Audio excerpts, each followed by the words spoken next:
అందరికీ నమస్కారం.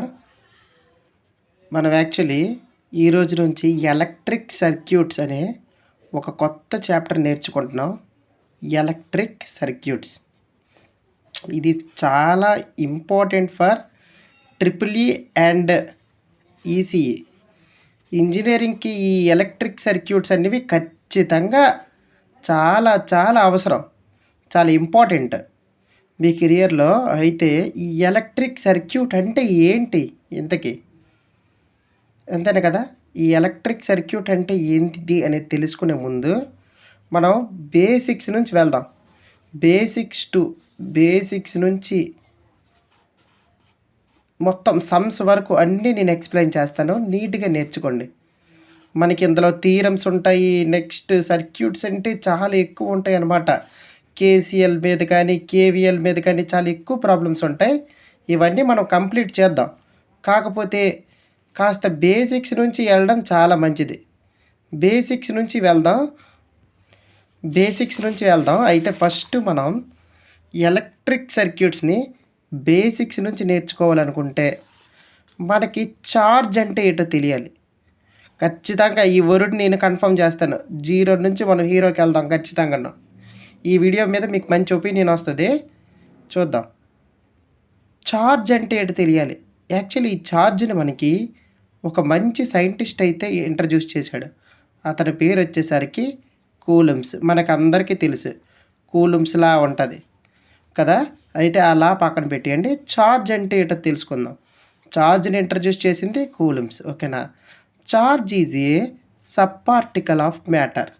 మ్యాటర్లో మనకి చిన్న చిన్న పార్టికల్స్ ఉంటాయి, టైనీ పార్టికల్స్, చాలా చిన్న పార్టికల్స్. దాన్నే మనం ఏమంటామంటే ఛార్జ్ అంటామంట. సబ్ పార్టికల్స్ అంటే దాని అర్థం ఏంటనుకున్నారు? ఇన్ యాటంలో మెయిన్లీ యాటమ్ తయారవ్వాలంటే మనకి 3 మెయిన్ పార్ట్స్ కావాలి. 3 పార్టికల్స్ కావాలన్నమాట. అవి ఒకటి ప్రోటాన్స్, రెండోది ఎలక్ట్రాన్స్, మూడోది న్యూట్రాన్స్. మీ అందరికీ తెలుసు కదా, ప్రోటాన్స్కి పాజిటివ్ ఛార్జ్ ఉంటుంది, ఓకేనా. ఎలక్ట్రాన్స్కి ఎప్పుడూ కూడాను నెగిటివ్ ఛార్జ్, న్యూట్రాన్స్కి నో ఛార్జ్, ఓకేనా. అయితే ప్రోటాన్స్కి పాజిటివ్ ఛార్జు, ఎలక్ట్రాన్స్కి నెగిటివ్ ఛార్జు, న్యూట్రాన్స్కి నో ఛార్జ్. ఈ 3 పార్టికల్స్ని కలిపి మనం ఛార్జ్ పార్టికల్స్ అంటాం. వాటినే మనం ఛార్జ్ అని పిలుస్తాం. అయితే మీకు తెలుసా, in an atom protons and neutrons are fixed position. ఒక ఫిక్స్డ్గా అయ్యి ఉంటుంది అన్నమాట. మనకి ఒక యాటమ్ని తీసుకుందాం. మనం ఒక యాటమ్ని తీసుకుంటే ఒక ఆటం ఇలా ఉందనుకుందాం. దీనికి మధ్యలో మీ అందరికి తెలుసు కదా న్యూక్లియస్ ఉంటుంది, రైటేనా. దీనికి మధ్యలో న్యూక్లియస్ ఉంటుంది. దీన్ని మనం న్యూక్లియస్ అంటాం. న్యూక్లియస్లో ఎవరెవరు ఉంటారు? Protons, neutrons. అంటే పాజిటివ్ ఛార్జు, న్యూట్రాన్స్ కలిపి న్యూక్లియస్లో ఉంటాయి. ఇవి అసలు మూవ్ అవ్వవు, ఫిక్స్డ్గా ఉంటాయి, ఫిక్స్డ్ పొజిషన్లో ఉంటాయి. అందుకోసం ఫిక్స్డ్ పొజిషన్ అని రాశాను. న్యూక్లియస్లో. కానీ ఎలక్ట్రాన్స్ మాత్రం చాలా అల్లరి చేస్తాయి. ఇలాగనో న్యూక్లియస్ చుట్టూ ఇలాగ రొటేట్ అవుతూ ఉంటాయి. న్యూక్లియస్ చుట్టూ ఒక ఆర్బిటాల్లో ఇలాగ రొటేట్ అవుతూ ఉంటాయి. ఫర్ ఎగ్జాంపుల్ ఇక్కడ ఎలక్ట్రాన్ ఉందనుకోండి, అది అలా ఉండదు, ఇలాగ రొటేట్ అవుతుంది న్యూక్లియస్ చుట్టూ. అయితే ఎలక్ట్రాన్స్, నాకు ఇక్కడ ఒక డౌట్ వచ్చింది, మీరు దీన్ని కన్ఫర్మ్ చేస్తారనుకుంటున్నాను, ఇది హోంవర్క్. ఎలక్ట్రాన్స్ అనేవి రొటేట్ అవుతున్నాయి, ప్రోటాన్స్ అనేవి ఫిక్స్డ్గా ఉంటున్నాయి. లోపలైనా కదలాలి కదా. న్యూక్లియస్లో కూడా కదలట్లేదంటే ఇక్కడ ఏదో జరుగుతుందంట. అదేంటో కనుక్కోండి. అంటే ప్రోటాన్స్ ఎందుకు కదలట్లేదు? ఎలక్ట్రాన్స్ రొటేట్ అవుతున్నాయి మన అందరికీ తెలుసు, కానీ ప్రోటాన్స్ ఎందుకు కదలట్లేదో మనకు కావాలి. కామెంట్ చేయండి, ఓకేనా. అయితే న్యూక్లియస్లో ఇవి ఫిక్స్డ్గా ఉంటాయి and electrons revolving around nucleus. Electrons మాత్రం ఇలాగా అరౌండ్గా తిరుగుతూ ఉంటాయి న్యూక్లియస్ చుట్టూ. అయితే మీకు తెలుసా, ఈ ప్రోటాన్స్, ఎలక్ట్రాన్స్, న్యూట్రాన్స్ని ఎవరు కనిపెట్టారో చూద్దాం. ప్రోటాన్స్ ఇంట్రడ్యూస్డ్ బై రూదర్ఫర్డ్ అనే సైంటిస్ట్ మనకి ప్రోటాన్స్ని ఇంట్రడ్యూస్ చేస్తాడు. తర్వాత electrons introduced by JJ Thomson గుర్తుపెట్టుకోండి. తర్వాత న్యూట్రాన్స్ ఇంట్రడ్యూస్డ్ బై చాడ్విక్ అడుగుతున్నాడు. జేఈఈ, ఐఐటి మెయిన్స్లో కానీ, DEEE ఎంట్రన్స్ ఎగ్జామ్స్లో కానీ, ఎంసెట్లో కానీ who was introduced by protons, who was introduced by electrons ఇలా అడుగుతున్నాడు 1 మార్క్కి. కాస్త అందుకోసం ఇక్కడ చెప్పాను బేసిక్స్.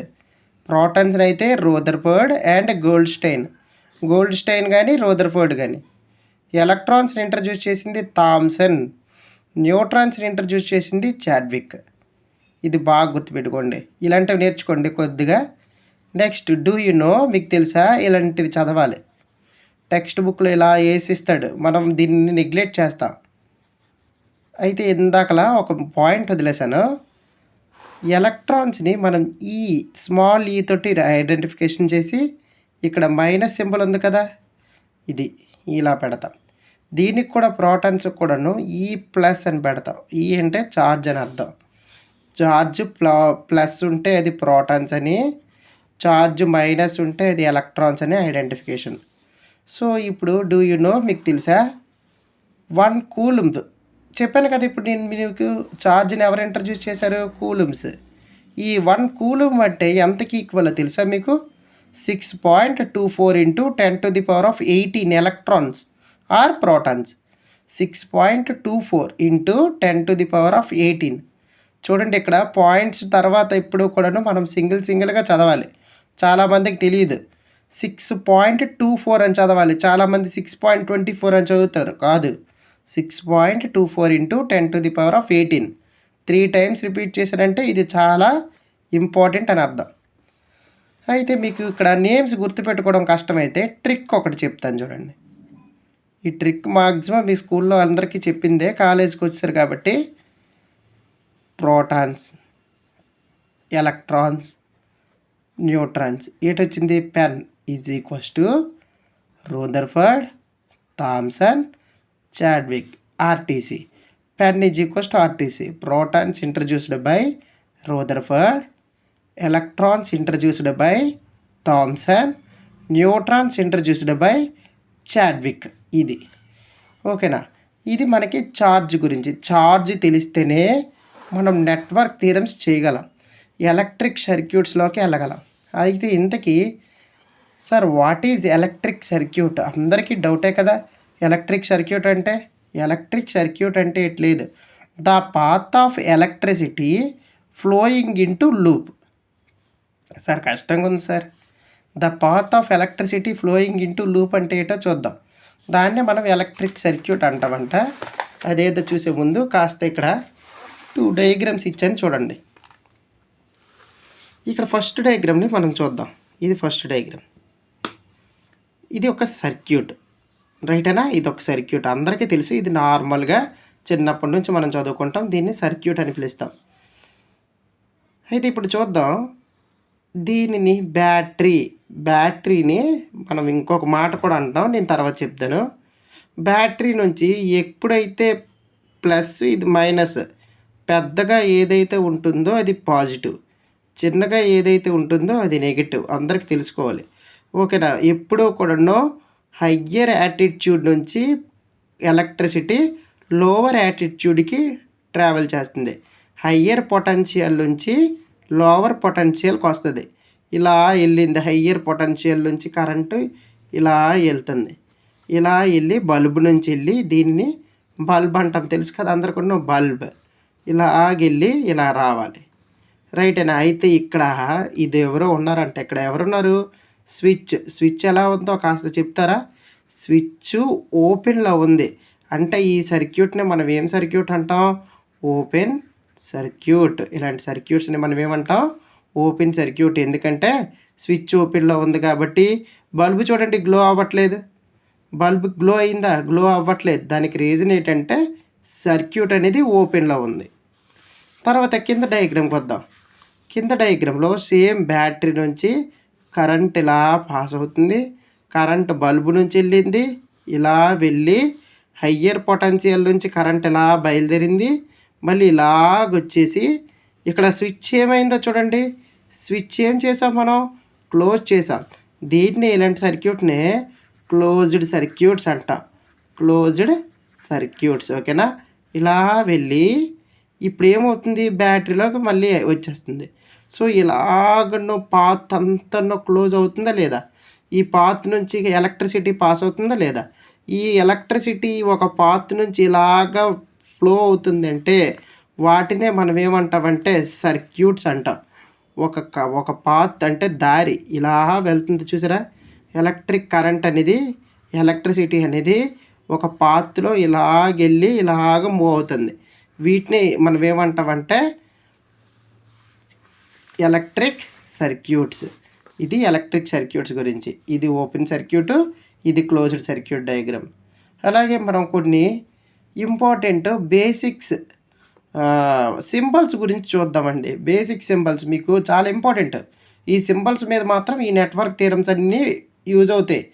మరి DEEE పిల్లలు మీరు చాలా ఇంపార్టెంట్ రా, మీ కెరియర్ చాలా ఇంపార్టెంట్. బీటెక్ వాళ్ళ కంటన్నో DEEE మరీ చెప్తున్నాను, డిప్లొమా చాలా ఇంపార్టెంట్. నా కెరియర్ చాలా ఇంపార్టెంట్. మీరు మంచి సక్సెస్ అవుతారా ఖచ్చితంగాను. బాగా చూడండి, సింబల్స్ వస్తేనే మనం చేయగలం. సమ్స్, ప్రాబ్లమ్స్ ఏమి ఇచ్చాడు, ఏం కనుక్కోవాలి అన్నీ చెప్తాను. అసలు సింబల్స్ ఈరోజు నేర్చుకుంటాం. సింబల్ మీద రేపు ఎవ్రీ సింబల్ని ఎక్స్ప్లెయిన్ చేస్తాను, చాలా ఇంపార్టెంట్, వినండి. నెక్స్ట్ చూడండి, బేసిక్ సింబల్స్. బ్యాటరీ మీ అందరికీ తెలుసు కదా. ఇప్పుడు చెప్పండి రా, ఇలా ఉంటే ఏమంటారు, బ్యాటరీనా? దీనిని బ్యాటరీ అనం, దీనిని సెల్ అంటాం. మాకు తెలుసులే అని చాలామందికి ఉంటుంది, తెలియని వాళ్ళకి చెప్తున్నాను. ఒకటే ఉంటే దీనిని యూని ఉంటే దానిని సెల్ అంటాం. బైపోలారిటీ ఉంటే దానిని బ్యాటరీ అంటాం. ఓకేనా? ఇందాక మనం డయాగ్రామ్లో వేసాం, స్విచ్ గుర్తుందా? ఈ స్విచ్ సింబల్ చూడండి, స్విచ్ ఇలా ఉంటుంది. ఒకవేళ క్లోజ్ చేసేస్తే ఇలా వస్తుంది, స్విచ్ ఇలా ఉంటుంది, క్లోజ్డ్ స్విచ్. ఇది ఓపెన్ స్విచ్. నెక్స్ట్ రెసిస్టర్, దీని మీద ప్రాబ్లమ్స్ ఉంటాయి నాన్న. రెసిస్టర్ సింబల్ గుర్తుపెట్టుకోండి, ఇలా ఉంటుంది రెసిస్టర్. ఓకేనా? తర్వాత ఇండక్టర్ కూడా మీ ఎలక్ట్రికల్ ఎపిలియన్స్లో ఇలా ఉంటుంది. ఇండక్టర్ స్ప్రింగ్ తెలుసు కదా మీకు, స్ప్రింగ్లా ఉంటుంది, గుర్తుపెట్టుకోండి ఇండక్టర్.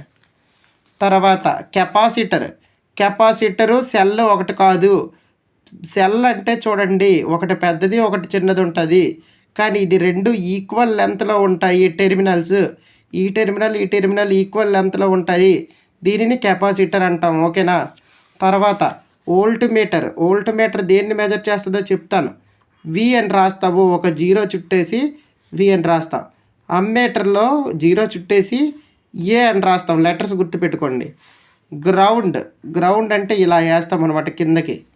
డయోడ్ మీకు తెలుసు కదా, ఇది డయోడ్ అంటే ట్రయాంగిల్ ఇలా తిరిగేసి ఉంటుంది, ఇలా ఉంటుంది, దీన్ని డయోడ్ అంటాం. చాలా ఇంపార్టెంట్. ఇప్పుడు మనకి బేసిక్ సింబల్స్ కూడా అయిపోయాయి. సో ఈ వీడియోని అయితే నేను ఇక్కడతో క్లోజ్ చేస్తున్నాను. నెక్స్ట్ వీడియోలో చాలా ఇంపార్టెంట్ క్లాస్ అయితే చెప్తాను. ప్రతి పార్ట్ వస్తుంది, ప్రతి పార్ట్ థియరమ్స్, ప్రాబ్లమ్స్ అన్నీ క్లియర్ చేస్తాను. నీట్గా చూసుకోండి బేసిక్స్ నుంచి. ఓకేనా? Thank you for watching.